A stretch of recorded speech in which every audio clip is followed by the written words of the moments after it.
So in this section, we're going to look at our responsibilities as drivers for protecting national and international borders through the ability to prevent trafficking and illegal immigrants by doing thorough vehicle security checks. So to do the check, the first thing we're going to do is to approach the vehicle and just a precursory check, making sure the vehicle is how we left it. So we may have stopped for a tea break or a coffee break, something like that. We come back to the vehicle before crossing a border. We're going to check to make sure both the doors are still locked and that there's no obvious signs anywhere on the vehicle that anything's been tampered with.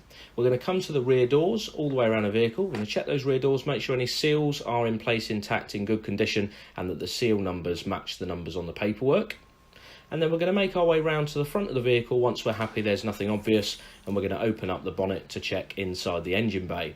Now the best thing to do is start at one side of the engine bay, work your way across to the other, and it is a really thorough check, looking in amongst all of the components in there, behind the lighting units, behind any pipes or hoses, anything where somebody could place an item which is illegal for transport across a border. Obviously, anywhere that you can access without unlocking the vehicle is somewhere that somebody else could have accessed, so we're having a really good thorough look, making sure we look behind reservoirs and behind panels, anything that we can get to. Be careful, obviously, if the engine is warm, you obviously don't want to injure yourself through any hot components, but do have a good thorough look. Obviously, we're doing this check in a lit warehouse, but a torch will be handy. Make sure that we're checking any panels as well, so anything that can be opened, we need to have a look in there. We also need to make sure that we're checking for any evidence that anybody's removed panels while the vehicle's been parked, making sure that there's nothing been stuffed behind those. Once we're happy with the engine bay, we need to have a look underneath the front of the vehicle, which actually gives us a really good view of the chassis and the space underneath the engine bay. Once we're happy that there's nothing under there, we can then stand back up and close down the bonnet after checking inside that panel. Don't forget that once you close down the bonnet, you're going to want to have a look behind that panel as well, so have a little feel anywhere that something could have been put.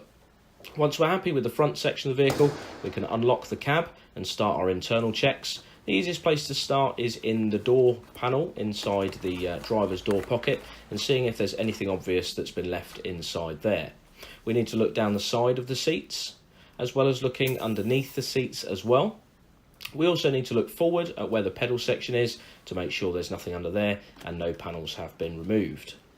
Once we're happy with the driver's footwell area, we can get into the vehicle and we'll be checking down the side of the seat and behind the seat, as well as in any pockets at the rear of the cab, any pockets to the side of the driver's steering column, as well as looking onto the dashboard for anything that might be there, and looking inside any sun visors above our heads or over to the side of our driving position. We need to check this from both sides, so we're going to look inside the passenger door pocket as well, looking for anything that shows obvious signs, as well as under any seats which fold down, anything been placed inside there. These checks will also include checks of any overhead lockers as well, so remember not to forget those. Once we're happy with a thorough check of the cab, we can then close and lock the door. Best practice is to lock the cab while we're checking the rest of the vehicle, so nothing's placed in there whilst we're checking the vehicle. And we're going to start having a thorough look. We've had a look behind the steps there, we're having a look into the wheel arch area behind the tyre, looking in amongst all the spray suppression, again making sure that nothing obvious has been placed in those spaces. Before we move on down the side of the vehicle, we're just going to have a look between the cab and the body as well for anything that might have been left in there. And then as we move down the vehicle, we're going to be checking above and beneath and next to any component that we're able to gain access to, making sure again that this is a really thorough look and we're sure. You can see there's quite a few spaces along the vehicle where something could be hidden or even somebody could hide underneath the vehicle, so really thorough with the checks. And specifically any tanks, so any tanks like the AdBlue tank here, we can make sure that cap's secure and that nothing's been deposited beneath that cap, and again that there's no interference there. So we're going to move along the vehicle, making sure we're having a really thorough check all along. As you can see, this is certainly a set of checks that we really need to get into to make sure we're happy with it. When we move to the rear tyre, we're going to be checking all the spray suppression components as we did before, looking into the mudguards. You can see checking the suspension components there as well. Remember, anything that you can access without unlocking the vehicle, so can somebody else. So we're going to be really sure to be quite thorough in this particular area. Once we're happy with that, we're going to move to the back of the vehicle, another opportunity to look underneath, and it gives us a great view of the chassis. So if anything was there, or indeed anybody was hiding there, hopefully we'll be able to see them. We're now going to open up the rear door if the door isn't sealed. Good practice is to have the vehicle sealed, but if it's not sealed and we can access the load area, then it's important that we check it. And we're looking in any cavities again where something could have been placed or somebody could be hiding, looking as best as possible into our load space, so above our load, forward of our load, as well as looking in the space underneath the load as well.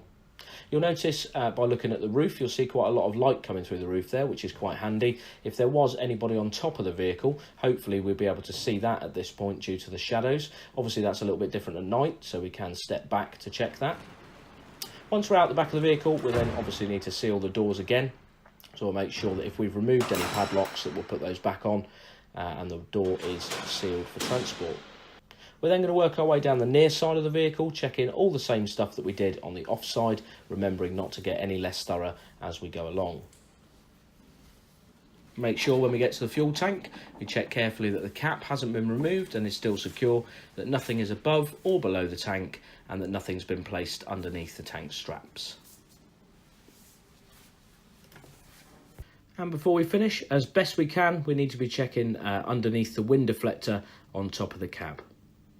Other measures can also be taken during our journey to keep us secure, like making sure that TIR cords are fitted and locked on curtain-sided vehicles, that alarms and immobilisers are activated when we leave the vehicle unattended, keys are not passed to any other person, that we park in a secure, well-lit, reputable lorry park, and that we don't give our journey details out to any other person.